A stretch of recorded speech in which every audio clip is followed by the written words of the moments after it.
కొణిదెల పవన్ కళ్యాణ్ అమ్మ కడుపున ఆఖరివాడిగా పుట్టిన అందరికీ మంచి చేయాలి, మేలు జరగాలి అనే విషయంలో ముందువాడుగా ఉంటాడు.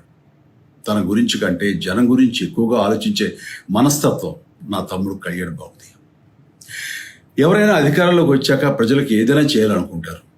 కానీ కళ్యాణ్ తన సొంత సంపాదనని కౌలు రైతుల కన్నీళ్లు తుడిచేందుకు ఖర్చు పెట్టడం, సరిహద్దు దగ్గర ప్రాణాలొడ్డి పోరాడే జవాన్ కోసం పెద్ద మొత్తం అందివ్వటం, అలాగే మత్స్యకారులు ఇంకా ఎందరికో తాను చేసిన సహాయం చూస్తుంటే ఇలాంటి నాయకుడు కదా జనాలకు కావాల్సింది అనిపిస్తుంది.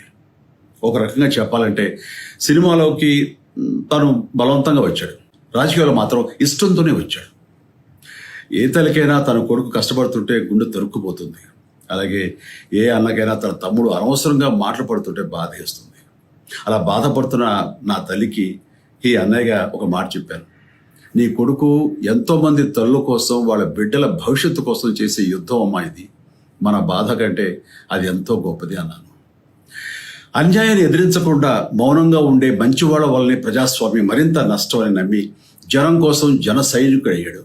తాను బలంగా నమ్మిన సిద్ధాంతం కోసం తన జీవితం రాజకీయాల్లోకి అంకితం చేసిన శక్తిశాలి పవన్ కళ్యాణ్. ప్రజల కోసం, రాష్ట్ర భవిష్యత్తు కోసం ఆ శక్తిని వినియోగించాలి అంటే చట్టసభలో అతని గొంతు మనం వినాలి. జనమే జయను నమ్మే జనసేనాని ఏమి చేయగలడో